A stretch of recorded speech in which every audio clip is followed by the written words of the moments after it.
This is the I Read Comic Books podcast. I am your host, Mike Rappin. Joining me this week, 2 cups of spiced chai with a dash of milk and sugar, Kara Shamborski. Hey.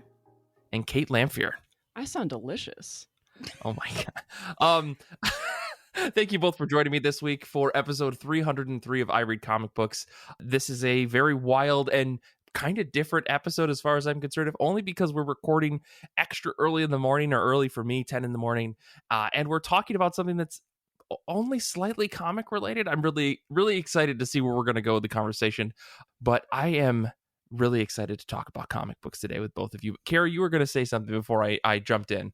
I would just like to apologize at the top of the episode for any brain breaks Mike might have, because I'm the reason we're recording so early.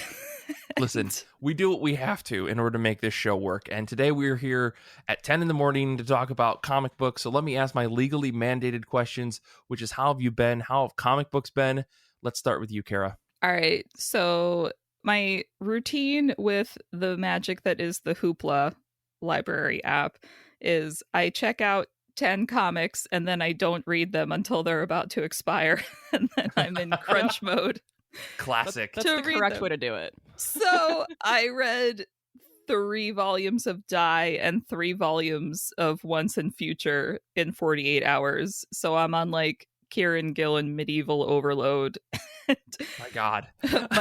Mike sent me a link saying, hey, what's on the top of your pile for this week? And I'm like, I am not emotionally available for additional comic books at this time. I need some processing. Yeah, so I'm eagerly awaiting the 4th volume of Die, which is coming up soon. Once and Future is one that felt less Kieran Gillen-y, if that makes sense. It felt more like a fun pulpy romp. There's still elements of the stuff that you kind of expect from a Kieran Gillen comic, with some more obscure literary references for a lot of readers, and some fun wordplay.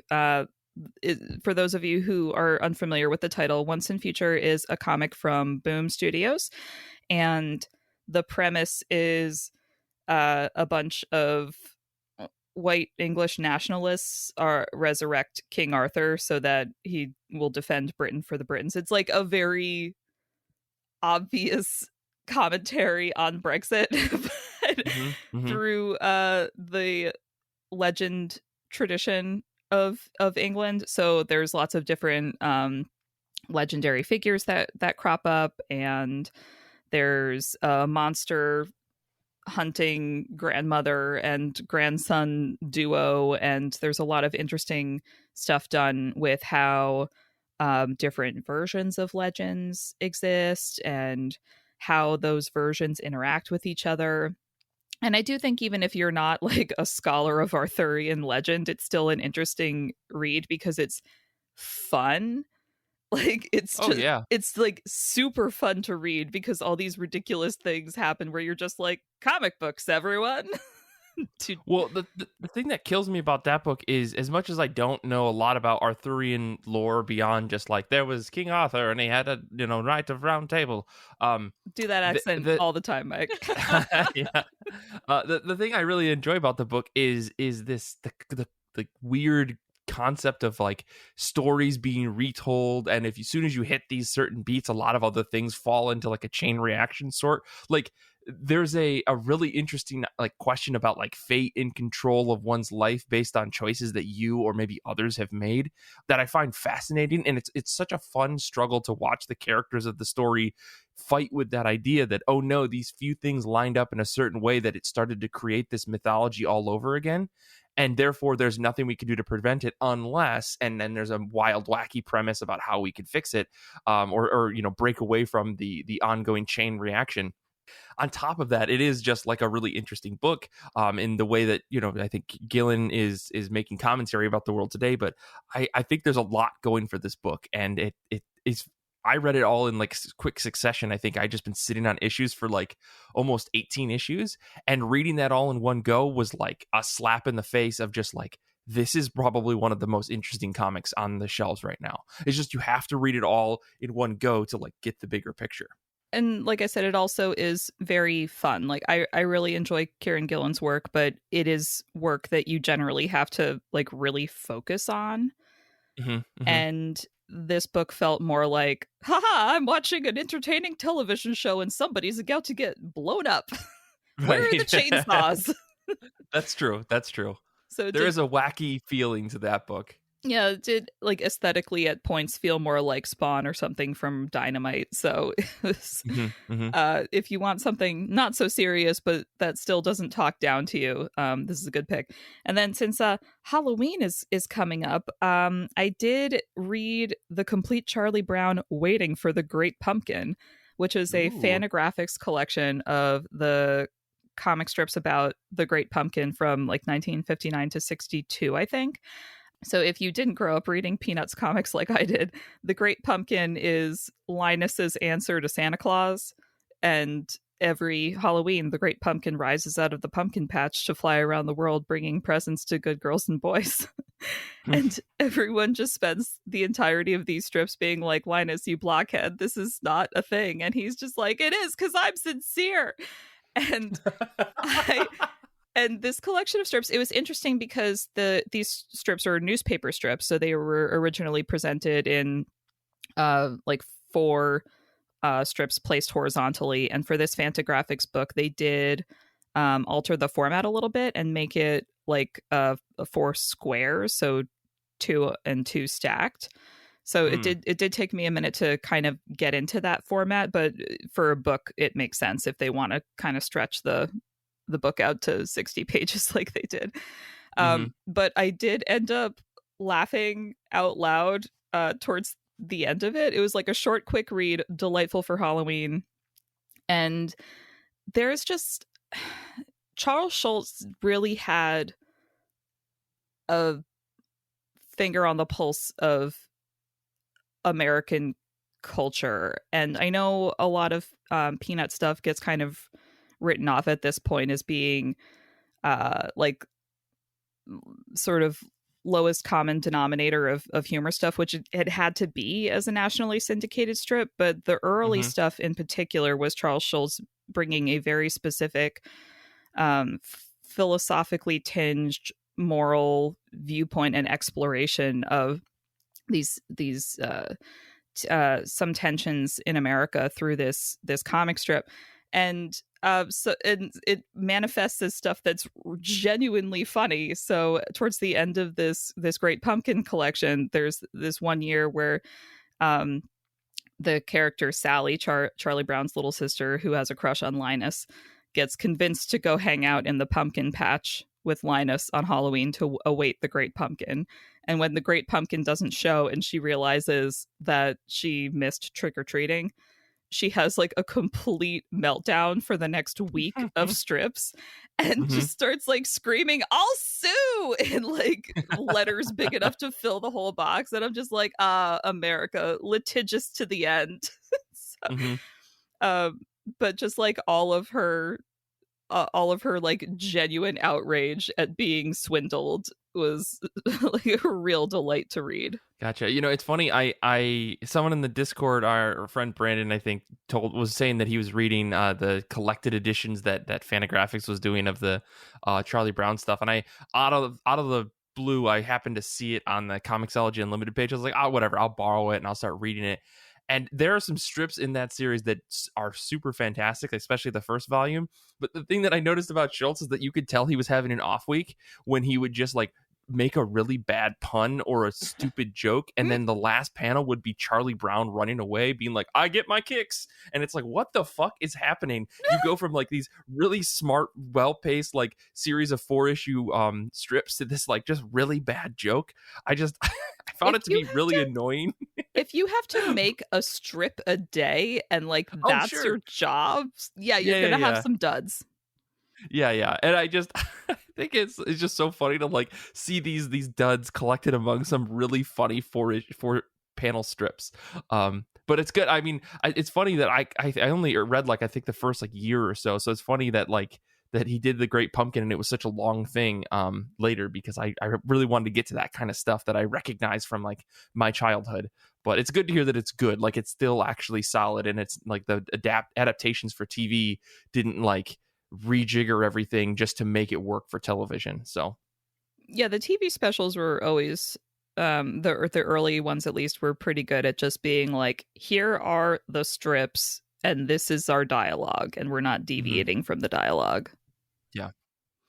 Very cool.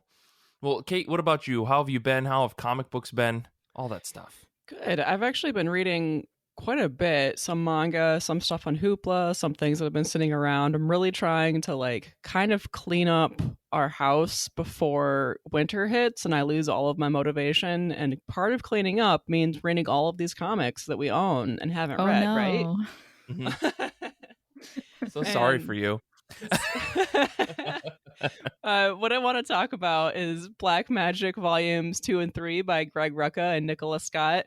The last episode I was on was all about witches and witch comics, and I read Volume 1 for that, and I read it for like the second or third time for that episode, and I've never read past that before for some reason. I don't know why.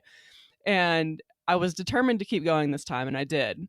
And for some reason, I thought that Volume 3, which is called Ascension 1, was somehow the last volume in the series. And I really hope that that's not the case, because it hasn't wrapped everything up. I really hope that this is still going.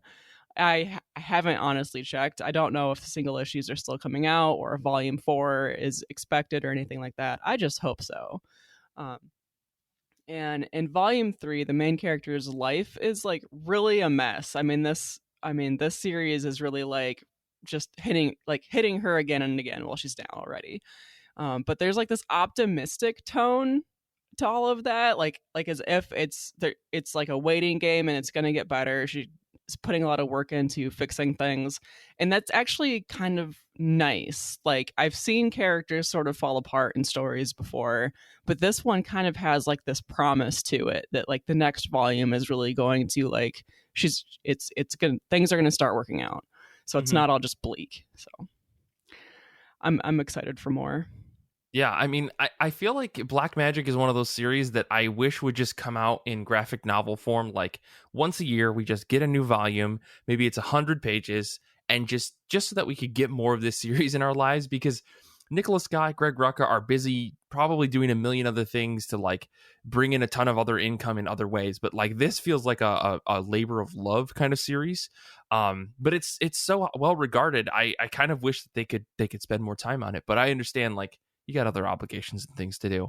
But yeah, if I remember correctly, the end of that volume is a big cliffhanger. Yeah. It's like, how do you not continue? And I was like, I thought that this was the whole series. I thought this was going to be the end. And then I looked at that title, Ascension 1, and I'm like, oh, well, I'm an idiot. Well, fingers crossed that we'll get an announcement, maybe early next year about something. Yeah. But, well, I guess for me, I have been all over the place with comics. I've read a lot of not good comics, which kind of stinks. Oh, no. And I don't want to necessarily name them on the show here, but, if you come hang out with us on Discord every once in a while, maybe I talk about them like I did last night at our hangout.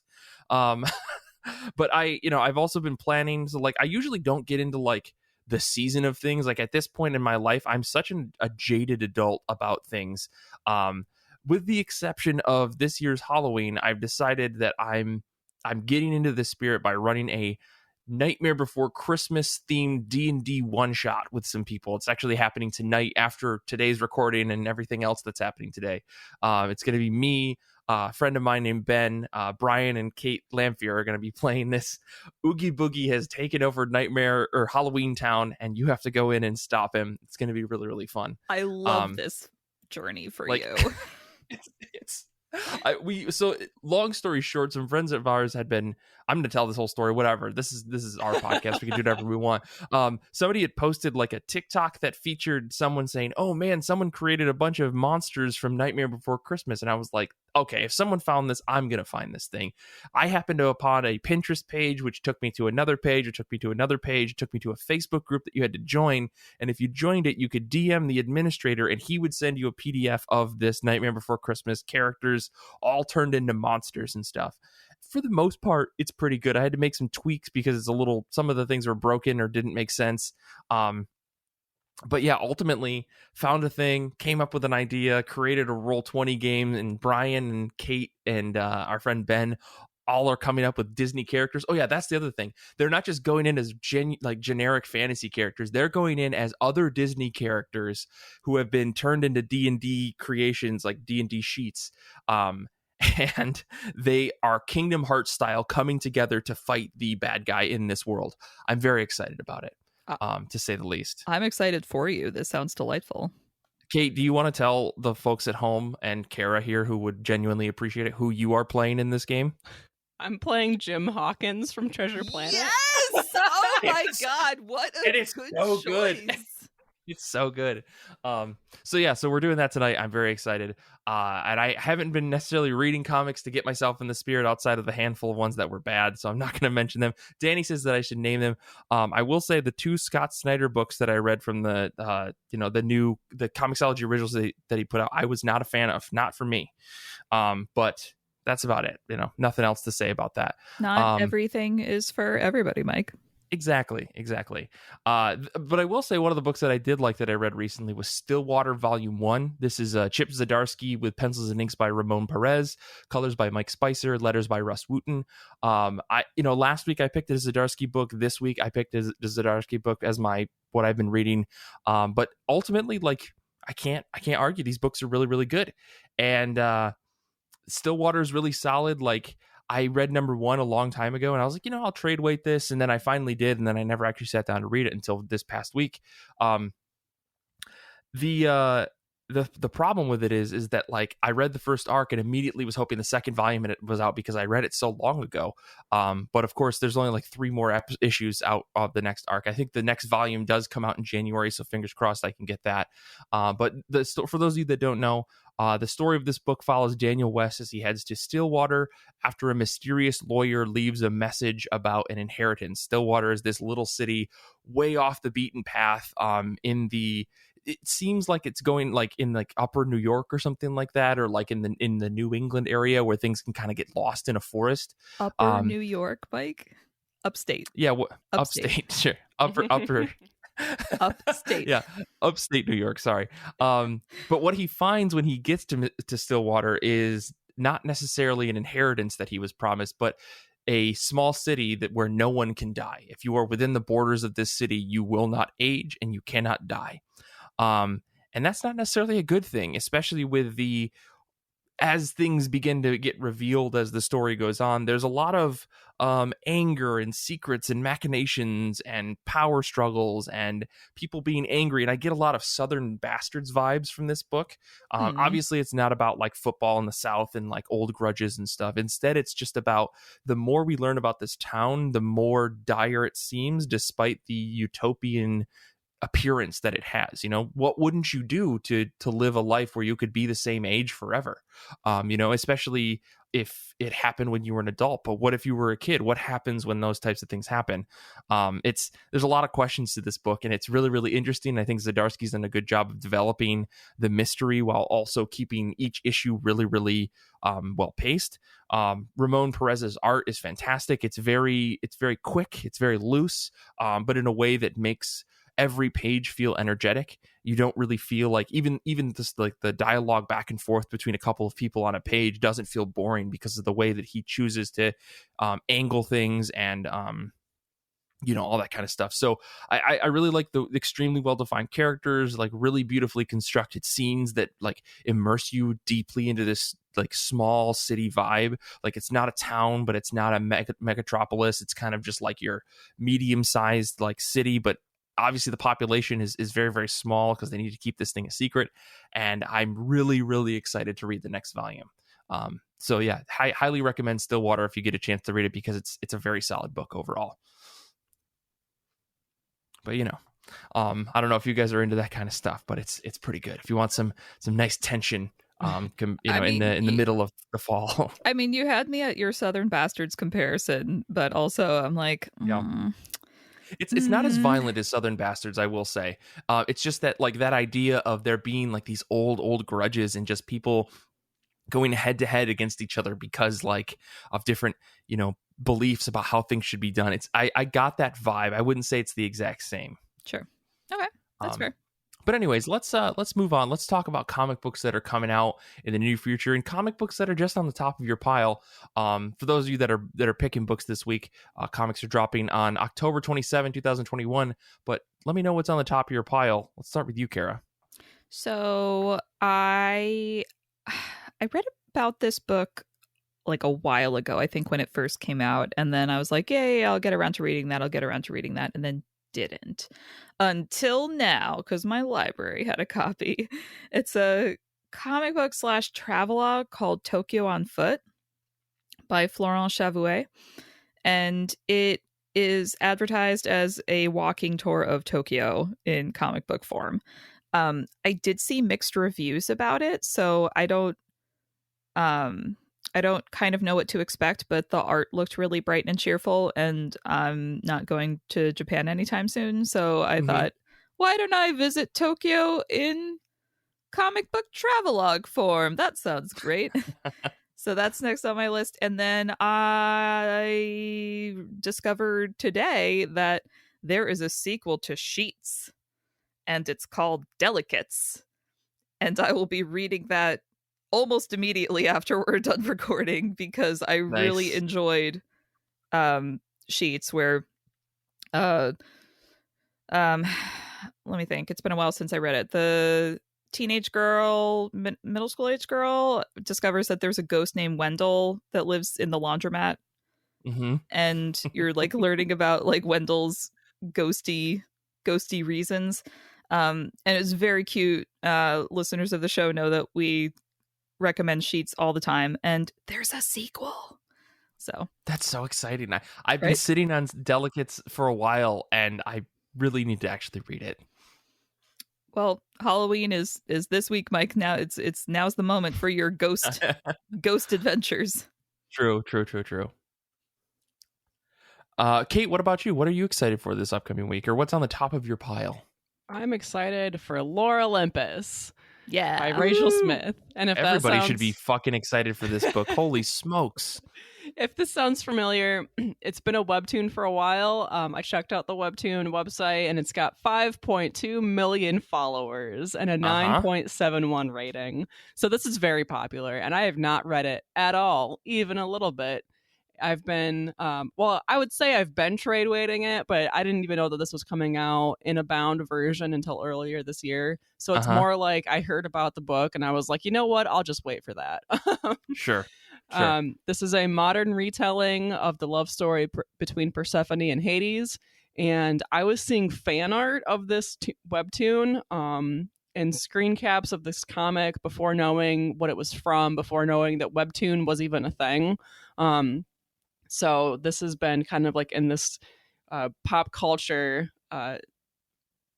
like place. I don't know. When I went to Disney World 2 months ago, I saw at least one person wearing a Lore Olympus t-shirt that may or may not have been an official one, and I was like, I see. This makes sense to me. The people who go to Disney World in a pandemic would also be the people who read Lore Olympus before it's made into a book. I think that Netflix is making an animated series of this. That's the rumor on the internet. That's very exciting. So if you are not a webtoons person, as I have not yet at least been a webtoons person. I started reading Lore Olympus. I feel like a bunch of years ago, I forget who, somebody was just like, you have to check out webtoons. This is the new frontier of digital comics. And I was like, okay. And I tapped on Lore Olympus because I was like, I like the Greek myths. Let's try this. And I read, I think the first like 10 or so strips of Lore Olympus. Like I got to the point where they're like very early on, they're like at the party and Hades sees Persephone and he's like, oh, she's so beautiful. Who is she? And I was like, okay. So just like that, I don't know, like the start of it being so obviously like, we're going to do a romance trope story, kids. I was like, all right, I know where this is going. But I understand that it's like a cultural phenomenon and a lot of people like it, and I'm sure I will love it too. So I did pre-order the first volume of the collected edition. Nice. Well, it's so funny. This is like, from what I hear, just along the grapevine of comics, like this is one of the most anticipated physical releases of a webtoon in the United States. Like you honestly, I'm surprised you were able to even pre-order this, Kara, because comic shops across the country are like telling people we just can't get more copies. They can't print them fast enough. I was bad. Honestly, I got mine through Amazon. Oh, that's fine. But still, and that's fine. Like, I guess I just, the thing that blows my mind is that like the numbers on this book, you think that comics are popular. Like comic books are trash in comparison to webtoons popularity. No book is selling like this in the comics industry. Like Lore Olympus is like the Dog Man of webtoons, right? Or of like children's books, right?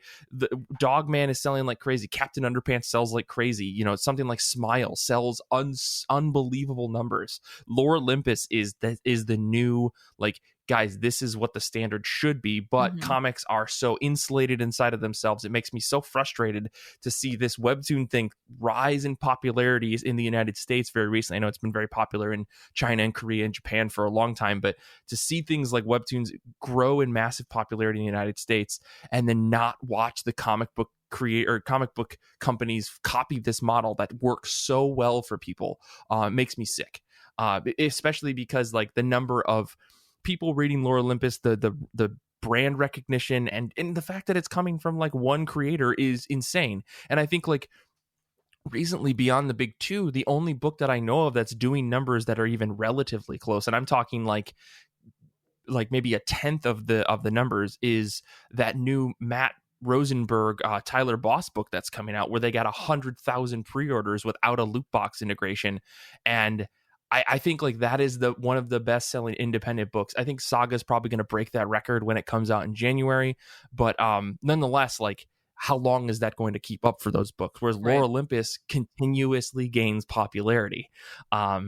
Anyways, it just blows my mind because I wish that comics were at that level, but unfortunately they are not, because we have a weird distribution model that no one can get into unless you really care or really want to push the, like, I don't know, get through the hardships of dealing with that. So, well, also, Mike, everybody loves a good genre romance where the tropes are all there. You love a good, sexy reimagining of a myth that people at least remember from elementary school. This is just going back to the whole, like, people don't want to talk about how romance is something like the top selling genre for people who read, and people who read tend to be women. So it's like, hey, let's pay attention to the demographic that's actually spending money on these things. Right. I mean, yeah, this is a whole other like show soapbox that I could get on, because 100% agree with that. Like, why aren't we seeing more of these comics being published? And like, is the barrier to entry of comics like this being published? Because I can probably really quickly find recent romance comics that have been published through various publishers, but they are not doing these numbers. Why is that, right? Is it the distribution model? Is it the ease of access? Is it word of mouth? Is it marketing? Is it what? And I have a feeling all of those things play together, but for some reason it's working really, really well on webtoons, and I think it's just ease of access, right? How easy is it for you to get the webtoons app and then just start reading, right? Like today, you could do that. You could do that in the 10 seconds that I've been talking. You could be on Lore Olympus Volume 1, or Issue 1, I should say. Anyways. And that's the tea. Yeah, exactly. Oh, well, all right, we're going to get there. Let's not get too far ahead of ourselves. I guess really quick, Discord folks are hanging out with us today. We appreciate you. We love you. They had some picks. Danny is reading Harbinger #1. This is the new Valiant book that's coming out, which is exciting. Xander, our good editor friend, is reading Witch Hat Atelier Volume 2. Everyone high five around, add some, cheering, screaming, background noise, because we got Xander into Witch Hat, and that's all that matters. We're eventually going to get everyone on the show to read Witch Hat. I think that's my ultimate goal for IRCB. Anyways, the book that I'm excited for this upcoming week is Inferno #2. This is Jonathan Hickman, Stefano Caselli, David Curiel, Joe Sabino. on art, colors, letters, respectively. This series feels like the fire that's going to burn down the House of X, and that's fine. Like, House of X was big and set up a lot of really cool things for the X-Men, and this series is going to destroy it, and I'm totally fine with that. For those of you that didn't read number 1, the long and short is, the big question of the House of X is, why didn't Mystique's wife get brought back to life? What happened to Destiny? She's a precog, and she was Mystique's love, and for some reason, Professor X and Magneto and the rest of the gang, when they started resurrecting people, they said not precogs, but they didn't tell anybody that. They're just putting off. They're saying, "Oh, Mystique will get to her. Oh, Mystique, don't worry about it. She's in line," but she hasn't been resurrected. And so this Inferno series is about Mystique basically putting a gun into the courtroom and saying, "Okay, you guys need to give me an answer here." And some interesting things have happened so far in this series. So I'm very excited to see basically what is maybe unfortunately the end of House of X, or the status quo as we've known it for the past year or two. But anyways, I like it. This book is pretty cool. Plus, there's a whole revelation of no one actually knows beyond the X-Men that people can be resurrected. And so some of that stuff is probably going to get revealed, but that's also happening in the X-Men book. Yeah, that's pretty much it. I like the X-Men sometimes, guys. And this week's X-Men book is very exciting for me. And yeah, I guess we're gonna take a quick break here. But before we do have an interview with Stephen Prince for his Kickstarter Monster Matador AFRIPOCALYPSE, which is about a matador who fights kaiju, and he has to go to South Africa to stop a zombie outbreak. I got a good look at some of his books. I was able to read the first 3 issues of the Monster Matador series, and I read this new one, and it's pretty interesting. If you're into kaiju, I think that the take is very interesting. So take a listen to the interview, and we'll be back to talk about this week's topic, which is tea. I'm just going to leave it there. We'll figure it out from there. So we'll be right back.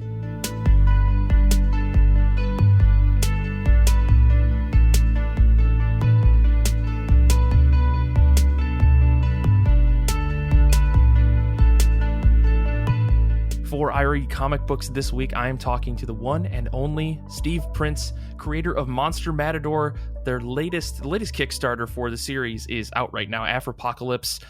Steve, thank you so much for coming on IRE Comic Books. Great, thanks for having me, Mike. Yeah, I guess for the folks at home who maybe don't know, could you tell us a little bit about yourself and about Monster Matador?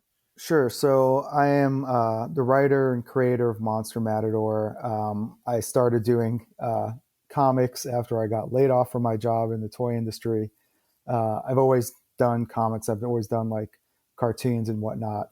Mm-hmm. And Monster Matador is an idea I've had for a very long time, probably 15 years now at this point. And I actually wrote and drew 12 issues just being unemployed and having nothing, smokes.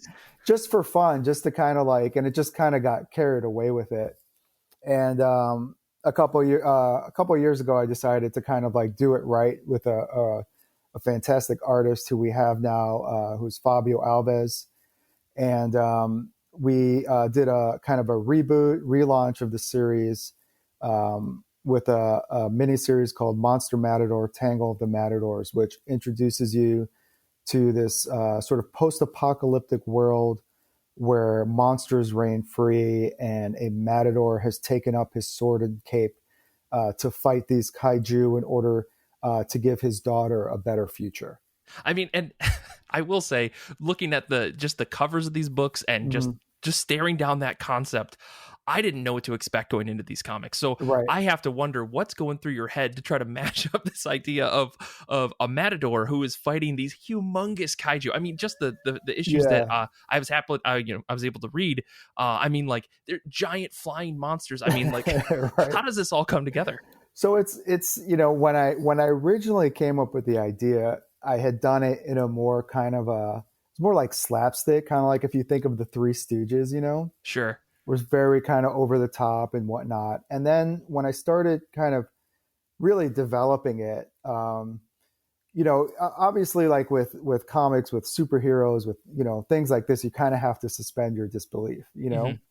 But one of the things that makes the Matador so perfect is that it's grounded in the sense that when a Matador is fighting a bull, which is a very large animal, You just take that and you make the bowl like 100 times the size of a regular bowl, Right. And part of the fun, part of the the cool thing about the Matador and the whole the whole bullfight is that it's there's actually stages to the bullfight. It's a performance. So we kind of incorporate that a little bit into how the Matador fights the monster. So you've got like in Tangle of the Matadors, there's like the first act where they kind of wound the monster, and then there's the second act where they kind of gather their wits and kind of formulate a plan to attack the monster, and then there's like the turning point, and then there's like the big fight with the monster.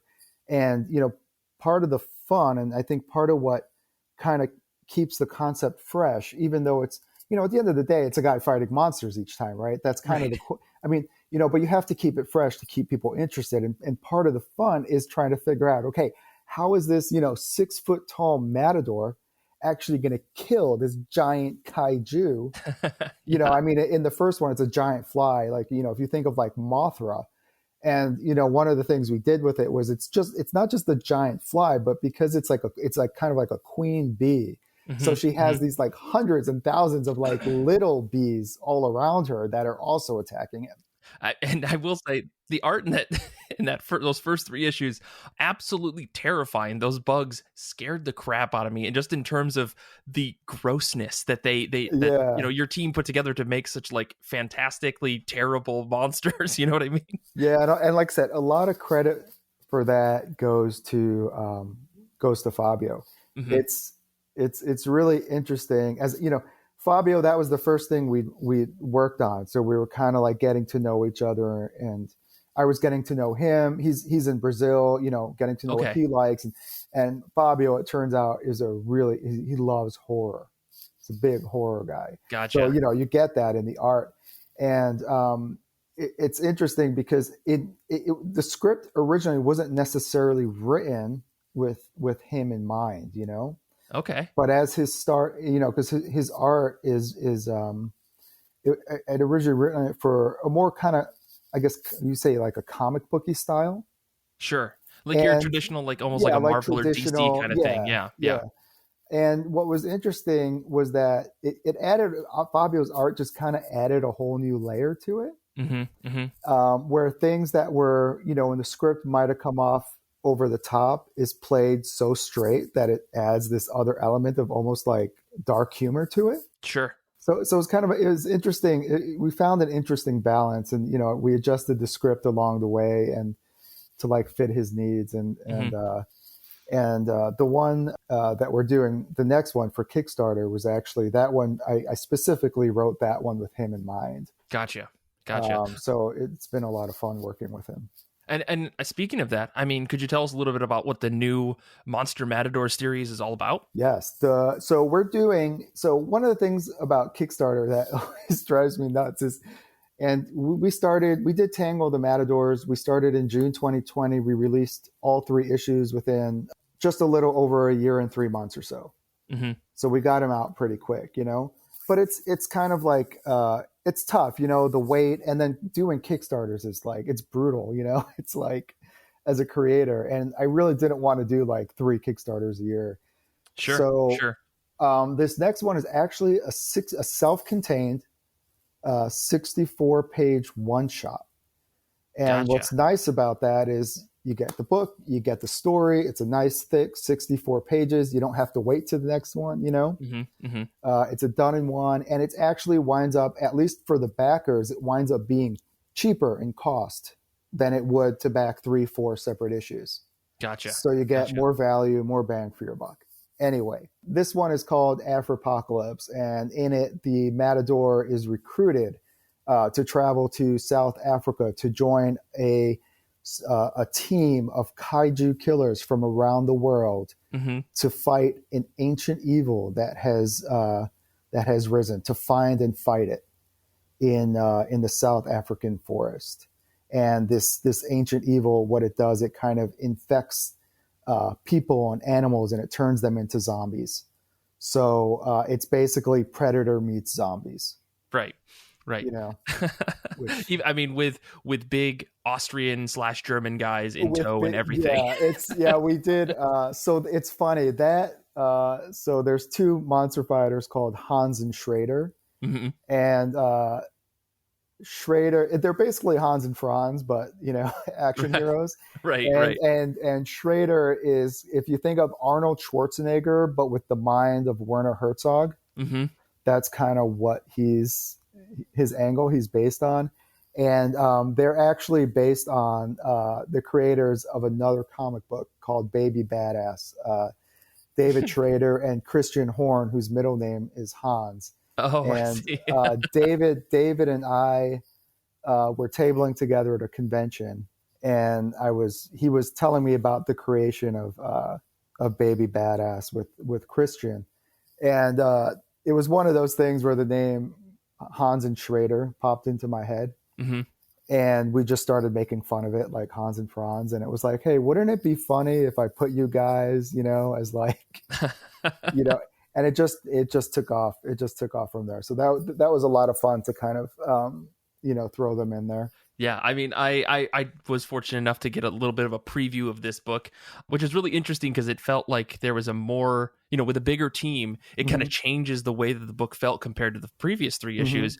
What was your thought process in going into this book and saying, I want to do like I don't want to say like typical action, like hunter thing, but you mentioned Predator, but what was your thought process in like changing the direction instead of making it a solo book? So one of the things is, you don't want to fall into the trap of it being kind of like, okay, what's the monster of the week that the Matador goes and fights? Sure. Part of the fun with this is like, I've set this thing where each one is going to be a little different.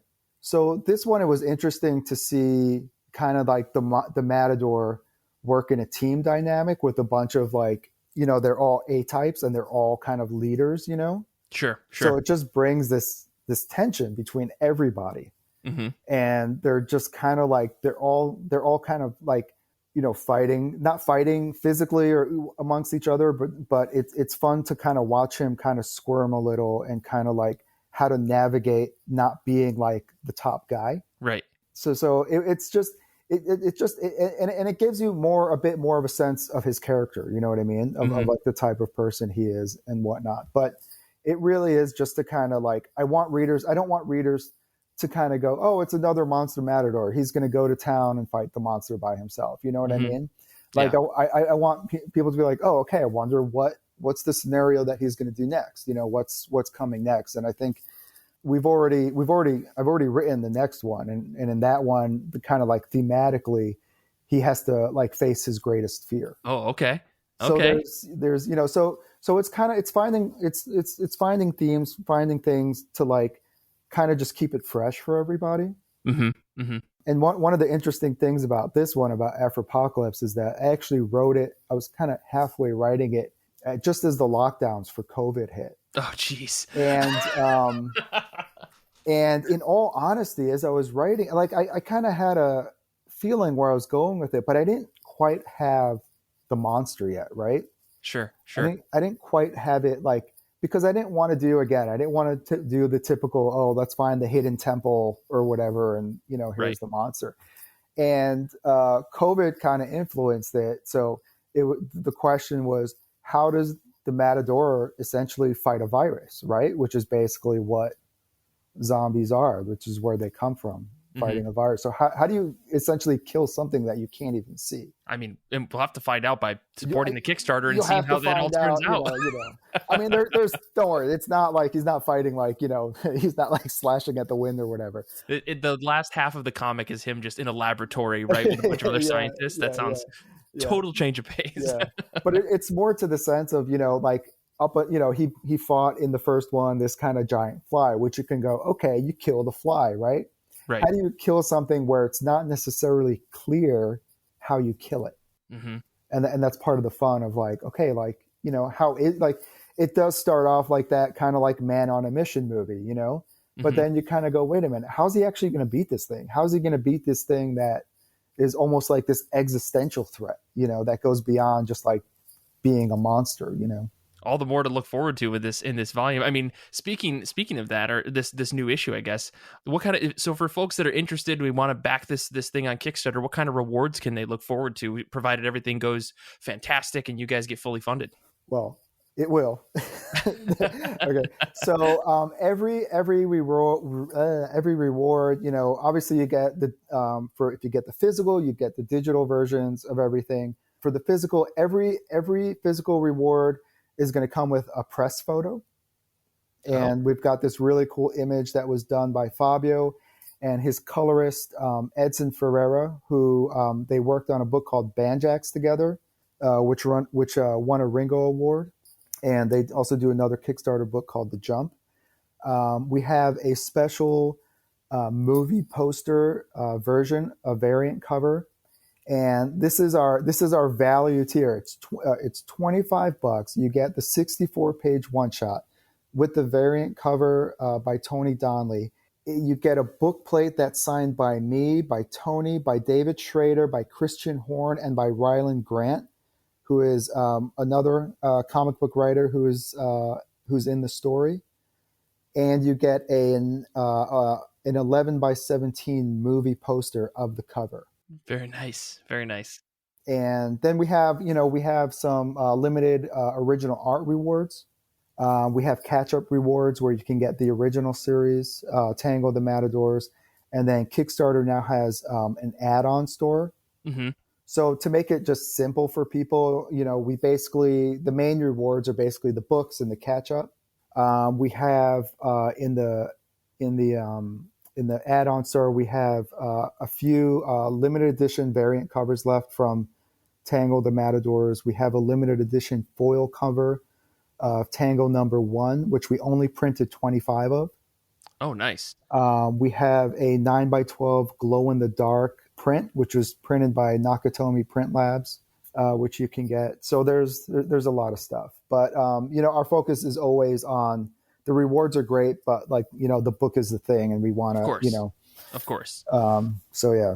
No, that's exciting. I mean, yeah. I do appreciate, you know, when some Kickstarters go, they're just like, hey, it's the base book. That's all you're going to get. But, you know, sometimes those extra rewards are pretty cool, especially with the add-on store thing. I think that's been like a really cool feature for Kickstarter to try to like branch out without having to lock things in a weird way, you know? Yeah, exactly. Well, it's been great, like you said, because like sometimes, like I remember, I think on the second campaign and the first campaign, you're just scrolling through all the rewards because exactly. You know, and it's just too much. So it's nice now because it's basically, you want the book, great. You want the catch up, great. You want, you know, the original art, great. You know, and so it's a lot easier to navigate. Yeah, for sure.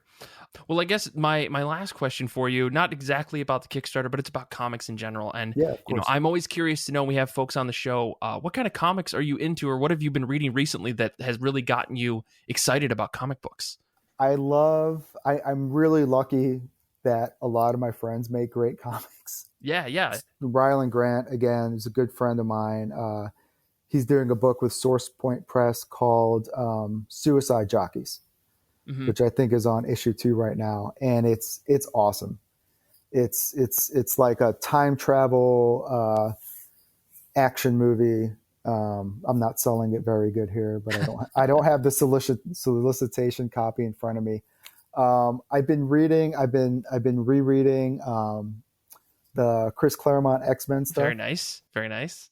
I love anything by Alejandro Jodorowsky. Titan just put out a book by him, and I'm forgetting the name of it right now, but I literally just read it. And I love going like to the store and just like buying random stuff. When I was a kid, I was not allowed to read comics.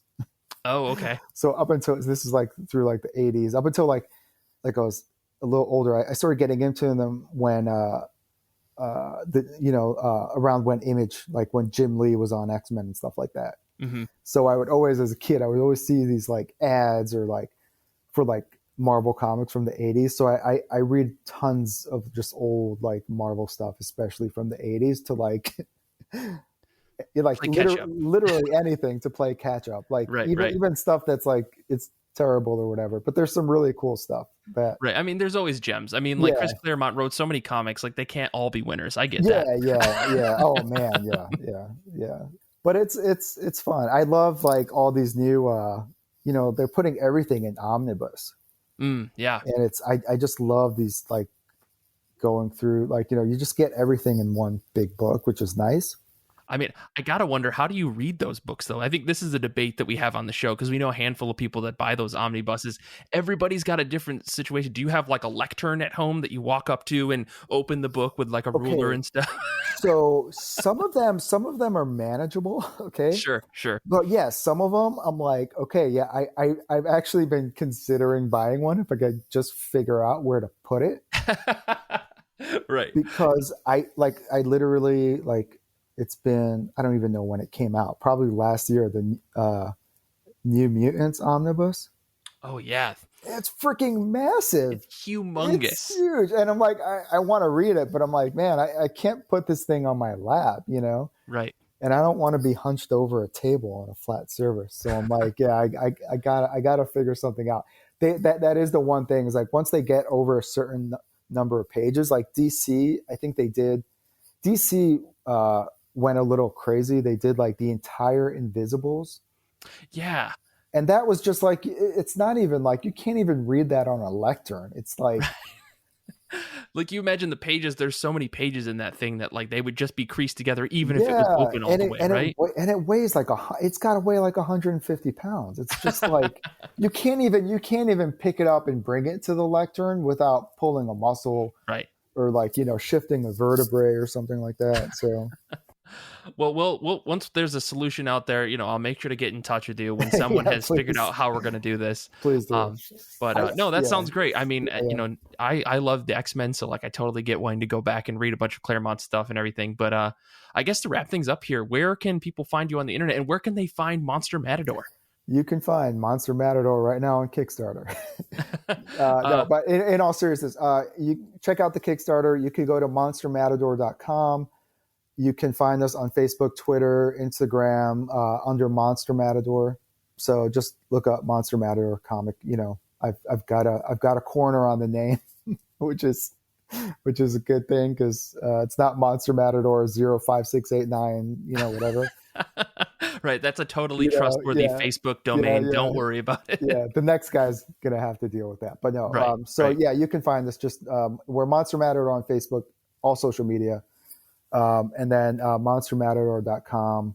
And if you mention I read comics, I'll send in I'll make a note of this today, but I'll send you and you back the book, I'll send you an MP4 of our theme song. Oh snap! Well, everybody, that should be enough. It's like, it's not like Monster Matador, he fights the monsters. It's like, if you love like kind of like 80s metal type of thing, it's you'll love it. If you watch the Kickstarter video in the trailer, it's in the trailer, so you'll get a taste of it. And I'll throw in a whatever it is, a digital file of that for everyone who mentions I read comics. Awesome. Well, I appreciate you doing that. That's fantastic. Yeah. Everybody make sure to go check out the Monster Matador. I'll put all the links in the show notes in case you didn't, catch them by ear. And Stephen, thank you so much for coming on the show, man. I really appreciate you reaching out to us, and best of luck with the Kickstarter. I'm fingers crossed. I can't wait to support you guys. Everybody out there, make sure you mention I read comic books as you make your big backer kit survey and stuff like that. So, or when you support the Kickstarter, sorry, my brain is jumbled, but thank you again, Steve. I really appreciate it. Yeah. Thanks for having me on. This was a lot of fun.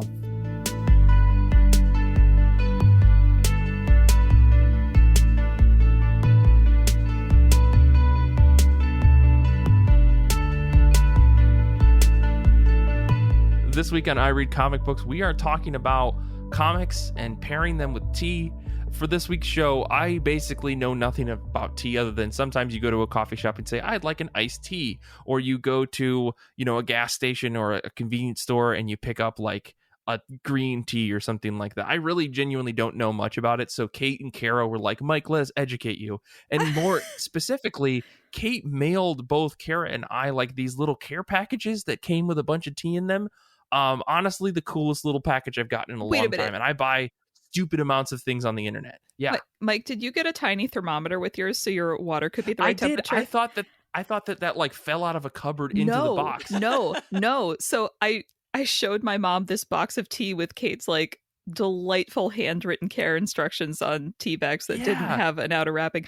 And my mom was like, does she have a tea company? I'm like, no, Mom. Sometimes people just do nice things for each other. Right. So, you know what, Kate, I want you to just go hard on this. Explain to us like where this topic came from, and maybe give us a little bit of a breakdown about how tea works, because honestly, I feel like I tried really hard this past week.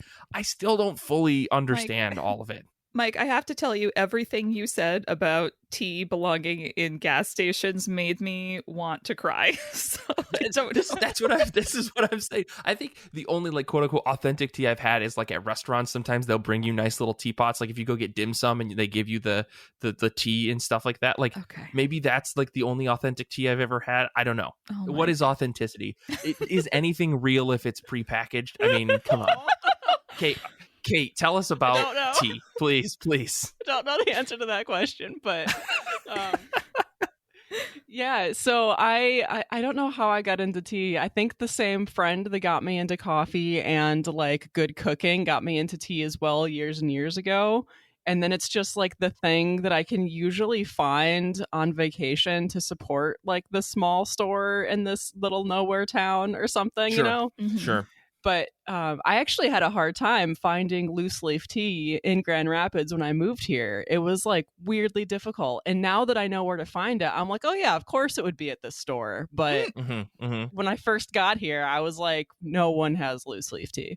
And it turns out that if you go to a coffee shop, sometimes they will have loose leaf tea. Or if a place is like a grocery store, but it's actually called like a market, that's a really good tip off that they're going to be cool enough to have loose leaf tea. The Midwest is wild, yo. Like this is crazy stuff. The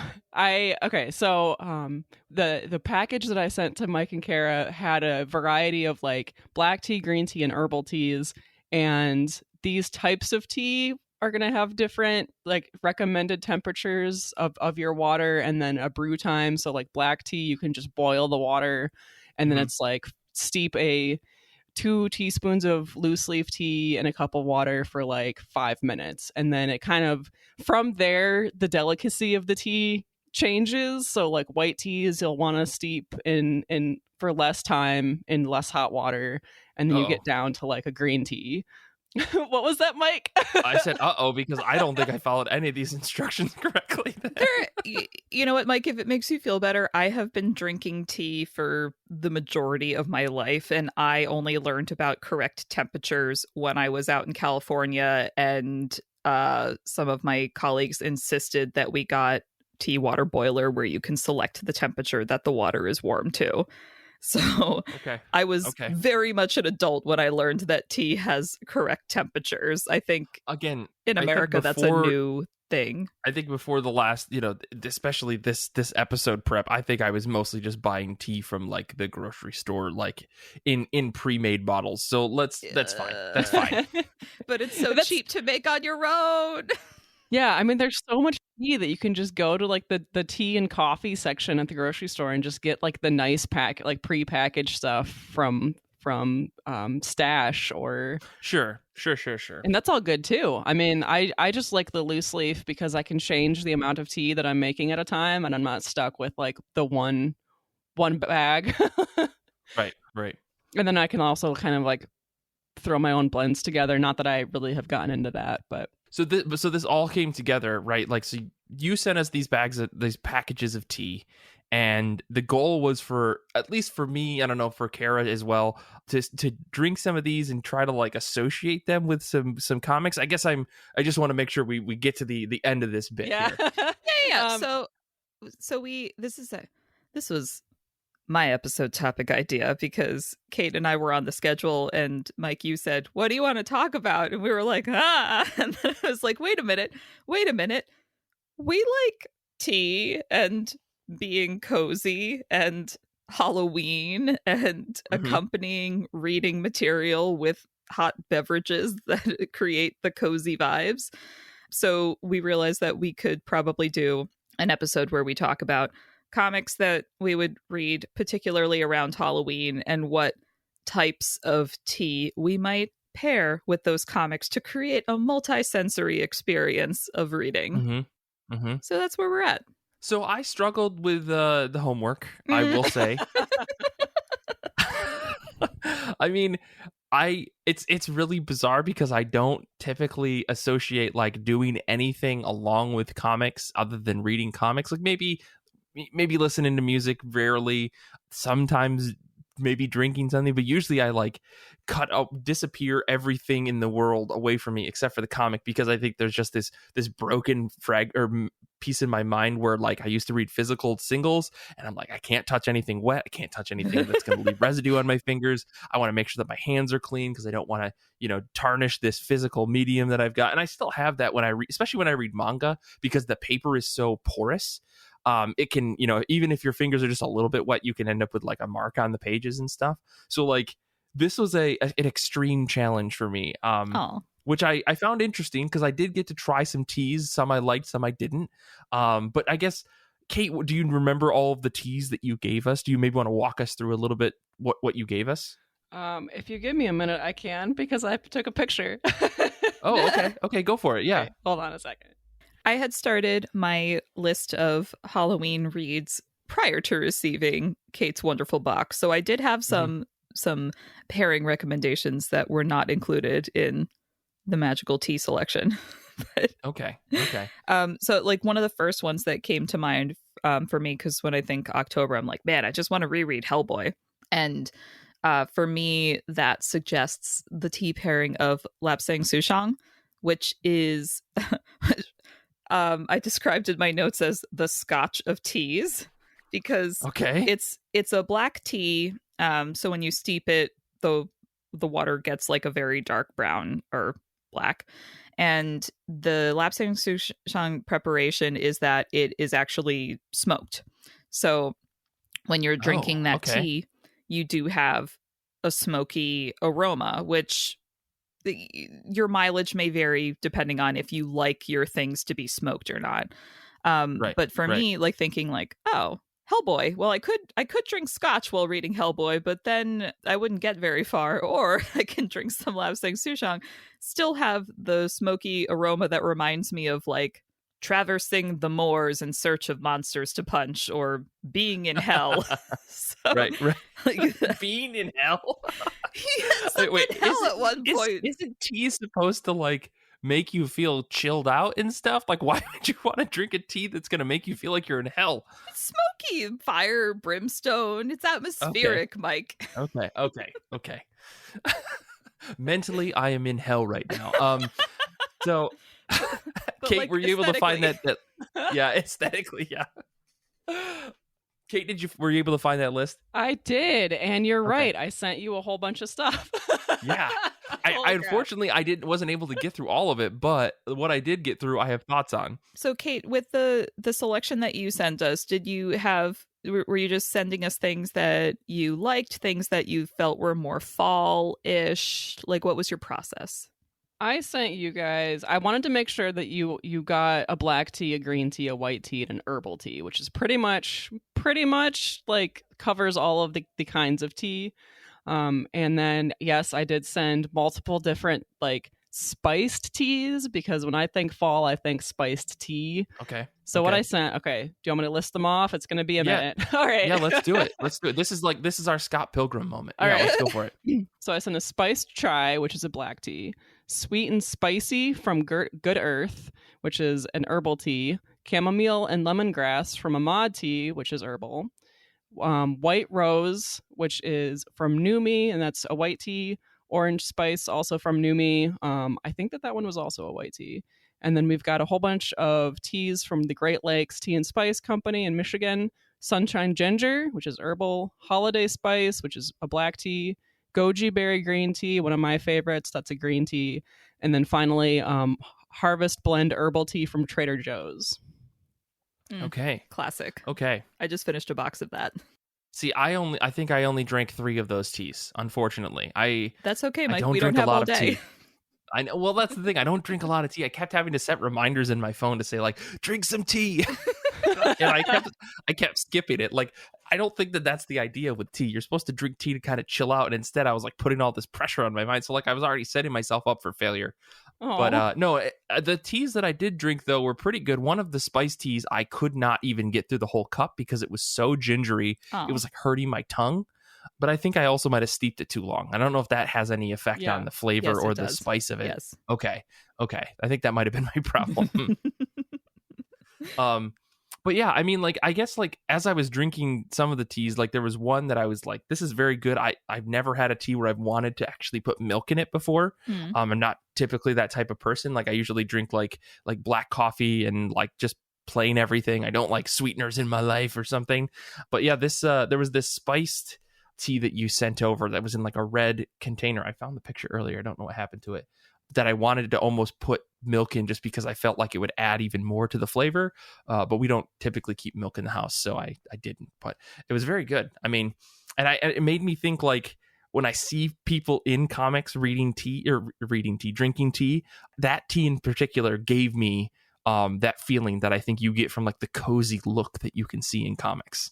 Excellent. That's exactly what I wanted. You could read tea. That's just a kind of fortune telling. It's true. But yeah, I mean, how do you guys normally, like, I guess when you're thinking of tea, like, Kara, you kind of gave an example. Kate, do you have an example of like a tea that you would pair with a comic? Yeah. When Kara first suggested this topic, she was like, what is your Halloween comic and tea pairing?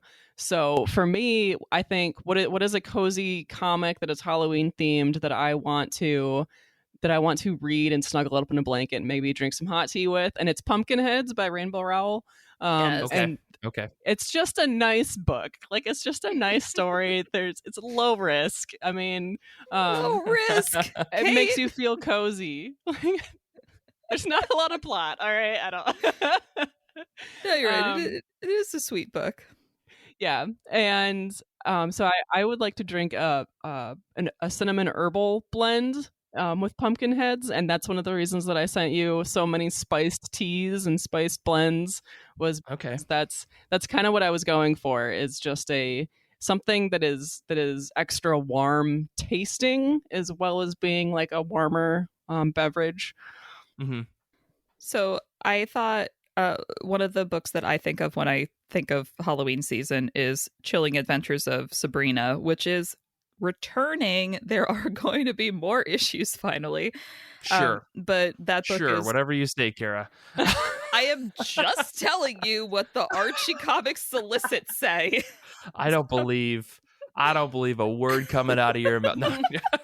So Chilling Adventures of Sabrina is a darker horror comic that is like very creepy and very like dealing with a lot of the like beware the shadows around you because you don't know what terrible things might be lurking in them. So I was thinking of what would go with that, and I was like, well, just the most herbal blend you can possibly imagine from your local farmers market witches. And then in all caps, I wrote, taste the woods.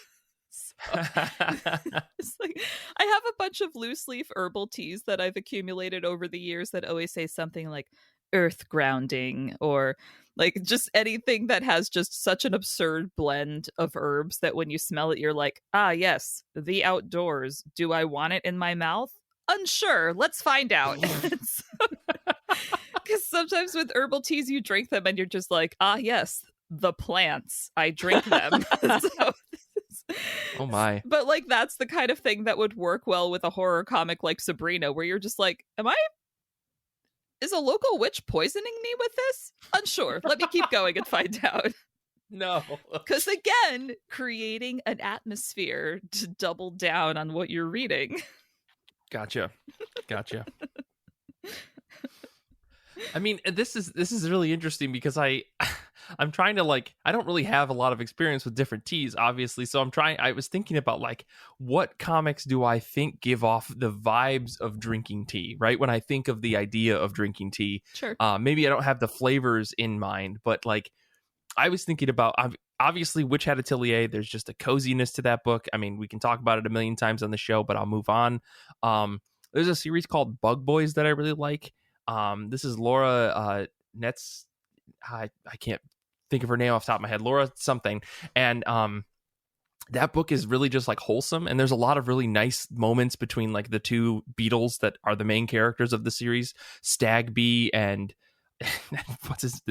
I'm forgetting everybody's name right now because I'm too excited to talk about it. But yeah, there are these characters that just traverse the world kind of exploring, and there's just a lot of wholesomeness to it that makes the book really nice. And I could definitely see like there's a moment where they go hang out with the spider, and I think they drink like cocoa and tea with the spider. Aww. And just kind of a nice little moment. And that's what I would recommend that book, along with probably drinking some tea if you're looking for a nice just like sit down series to read. And another one that I was thinking of was Oh Human Star, which is about like a future world full of robots and stuff and technology, but there's some wholesome moments in that book, and ultimately it comes down to, is there a wholesome moment in this book? Therefore you can drink tea with it. But books where there's like a lot of like outdoor things where you're exposed to the elements of the world, and then you come inside and you sit. And like, if there's a moment in the book where the characters are like resting from being exposed out in the world, I think like, yeah, we could drink tea along with that to kind of get that same vibe that's happening in the book. Because like I also listed V for Vendetta, which is not a series that's would be tea related, but in my mind, I think there are moments where you see V and he's like being the house husband for a moment as he's like making food, and he's being like a not crazy psychopath who wants to destroy Britain, and you could maybe drink tea as you listen to him ramble about his political philosophies and stuff. But I don't know, does that fit to what you guys were thinking, or is this like a personal preference kind of thing? No, it's like you said, you're kind of matching the feeling of, okay, how do I create a feeling of coming in from the storm? And a hot beverage is a surefire way of doing that. Kait, I did have a question for you. Did you send us a chamomile because of the Tea Dragon Society? I've had this lemongrass tea actually in my collection for a long time, but I didn't have enough to send you. Like I had like 2 bags of it left. So I actually started looking for lemongrass tea online, and this was the only one that I could find that wasn't just like it was one ingredient at the end of a long list of ingredients. So the reason that you have a chamomile and lemongrass tea is because I wanted a lemongrass tea. And it's just nice. I mean, it's just like, it's so calming. I'll have to try that. Also, the added bonus of being like Tea Dragon Society, because the featured tea dragon in that is a chamomile tea dragon. So that's a delightful coincidence. I'd completely forgotten about that, but you're 100% correct. I also enjoyed my concepts for Swamp Thing, which is definitely part of the atmosphere that I wish to convey. I will preface this by saying that I have never actually read Swamp Thing. So how dare you? But from what others have told me about their experience of reading Swamp Thing. So this is like Mike is guessing what people want when they're thinking of tea pairings. I am guessing what people want when they read Swamp Thing. So here's my description. Whatever you're drinking, you forgot about it 100 pages ago, and now it's cold, but you keep forgetting it's cold. And then when you take a sip, you wince at how gross it is, but you keep reading and wind-sipping through the sludge. Bonus points if you accidentally left the tea bag steeping and the bottom of the cup is 90% silt. I didn't know that you hadn't read Swamp Thing when I read that in our notes, and I was like, she's read Swamp Thing. Yes! Nailed it. I mean, I think our campaign for 2022 will be get Kara to read Saga of Swamp Thing. I think that's going to be one of my challenges for the next year as well, but still. I feel like Swamp Thing would pair with, like, Kara, have you ever had a Gunpowder Green Tea? Oh, not in a really long time. Yeah, I actually don't really like it, which is not true of Swamp Thing. I enjoy Swamp Thing, but Gunpowder Green is like, it's almost got like this hard flavor to it for being a green tea. And it's kind of like a smokiness, and I don't know, just the tone of this darker green tea really matches in my brain with the darker tone of Swamp Thing in the green swamp. I was, when we were thinking when you said Swamp Thing, I was thinking like yerba mate like tea, because I've had that before, and it's like put the tea directly into your veins level of caffeine. Because when I was younger in college, I was like, what can I do that's not just 6 energy drinks a day? Oh, 2 liters of yerba mate tea? That sounds healthy, right? The answer is anything in surplus quantities is not good for you. Yeah. But yeah, I used to drink yerba mate like by the liter in a sitting because I wanted just that caffeine in my body. And it was a whole thing. So like, I guess my familiarity is a little bit, I guess, skewed that direction. I used to drink, usually when I drink tea in general, it's a green tea. Because I used to drink this high caffeine yerba mate tea. But I did have a question about matcha. Yeah. What is it and how does it exactly exist? Because it feels like matcha is like it's so foamy. It's like a different thing. When I think of matcha tea, I don't think of the same as like a black tea or a green tea or an herbal tea or whatever. It's like its own thing. And I know that there's like a special way that they make it in Japan and stuff. And, but it's so much more frothier and stuff. Like how does that like factor in and compare to other things? Yeah. Matcha has a very, like you said, specific, like boiling point, preparation style. My general exposure to matcha is through like matcha lattes at places like Starbucks, where you're like, I know this isn't the real thing, but it's the most convenient version of it. Yeah. But yeah, it's more of like a toasted flavor. Yes. Like a toasty flavor. Whether you're getting it like frothed in a latte or just by itself. Like I did get a box of matcha tea and immediately became intimidated by the preparation instructions. So I view that one as more like, this is a treat when I have this specific toasty craving. Right. I mean, because with Kelly and I, when we went to Japan, you could buy matcha, but there's like a whole preparation process for it. And we went to Kyoto, and there was like all sorts of matcha stuff, because I think Kyoto is where like matcha is hailed from or something. I don't remember. Sorry if I'm wrong about that. But yeah, it's really interesting because it felt like there was matcha in everything, and they bake it into all sorts of different food and sweets and stuff. But also there was a bunch of different teas that you could get that were just like of the matcha variety. So I was curious to know if you guys knew that. But Kara, you said you paired that with something like or you paired it with mooncakes, but not matcha itself, right? Yeah, like thinking about mooncakes, I was thinking, oh, maybe matcha, maybe a green tea. And then I remembered that I have a huge box of Sencha Green Tea in my closet that I was gifted a while ago. And I thought, ooh, Sencha. Because when I think of Sencha Green Tea, I think of that as more robust than matcha. Like matcha has a very like a lighter flavor, because actually the matcha is a powdered tea, and Sencha is you're actually doing like the full leaves, so there is going to be a more robust flavor, because the leaf has like a more steepage. So kind of what you were saying, like, oh, maybe I steeped this too long and that's why it was intense and I didn't like it. Probably. That's probably what happened. Okay. So Sencha felt like a more robust green tea choice for enjoying with the comic mooncakes, which when I think of mooncakes, I'm like monsters, but also excellent food. What might go with food? Like matcha, I think of more of like having it on its own because it is a more delicate flavor. And Sencha, I'm like, Sencha could stand up to pastry. We could do that. Is all of this just going over your head because you don't have a frame of reference, Mike?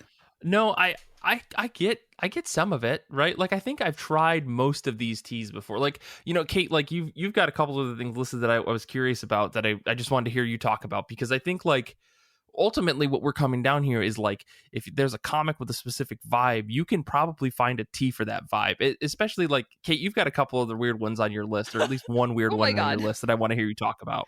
Which one?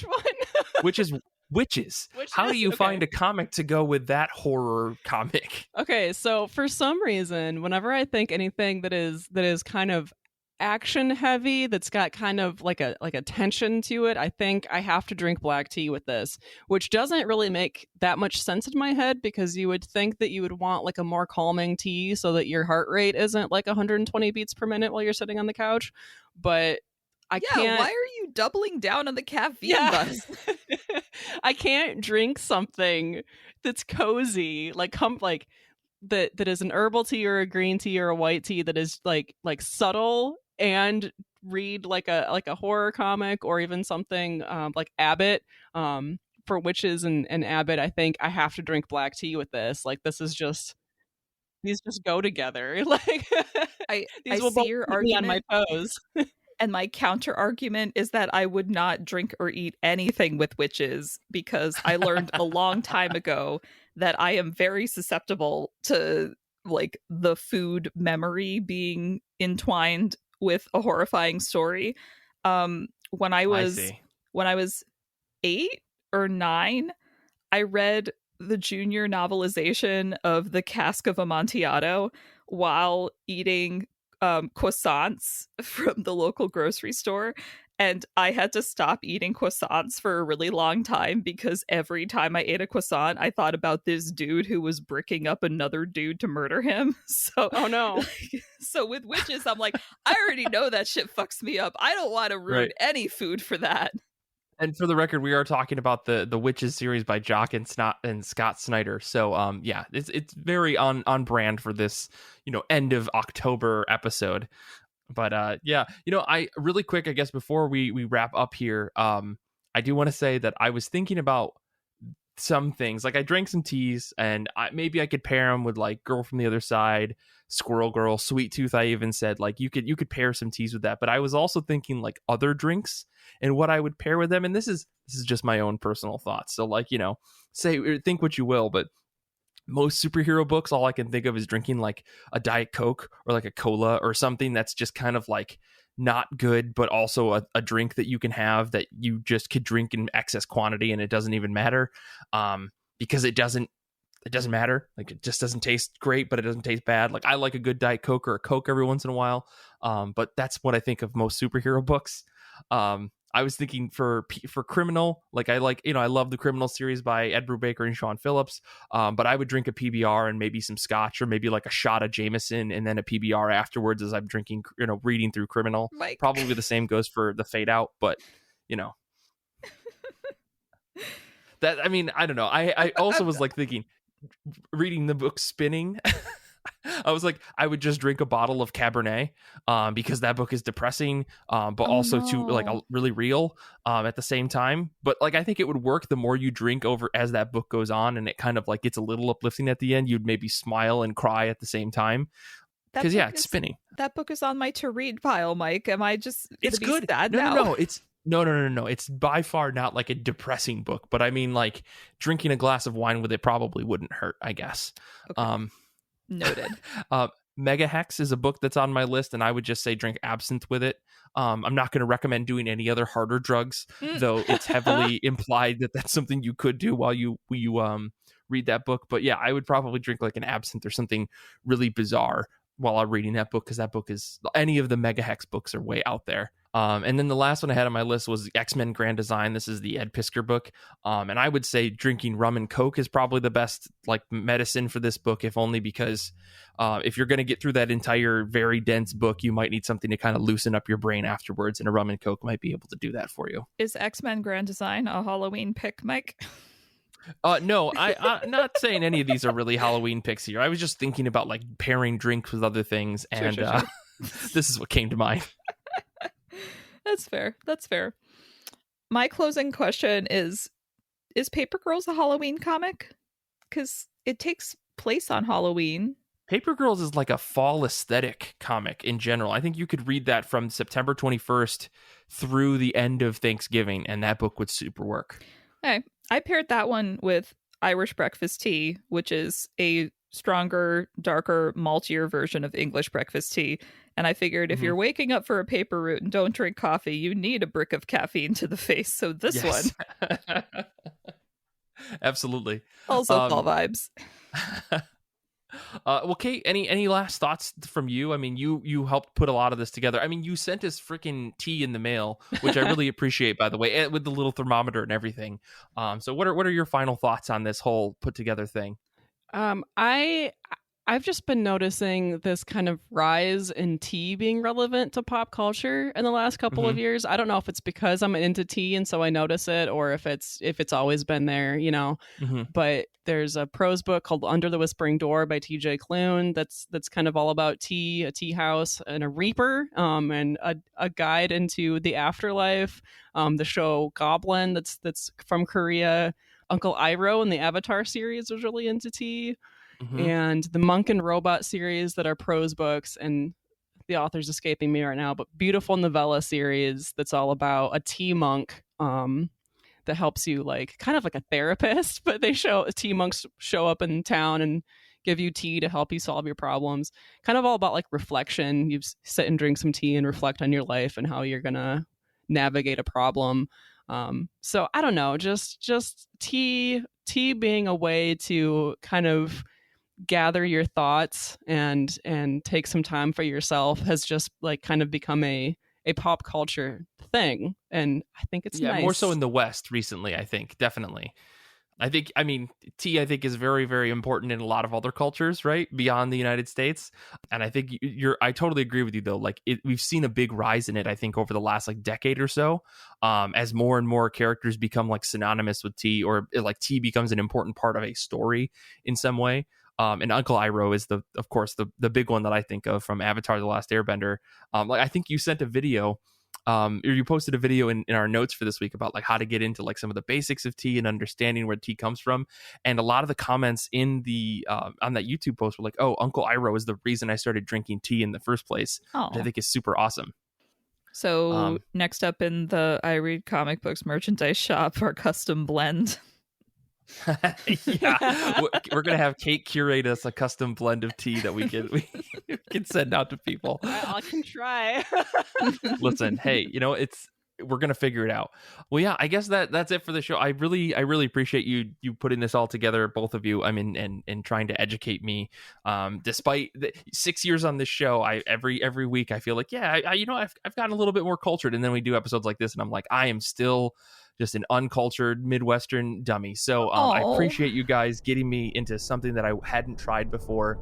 And honestly, there was this spiced tea that I tried that I definitely want to buy a box of and actually drink regularly because it was so tasty. So thank you for that.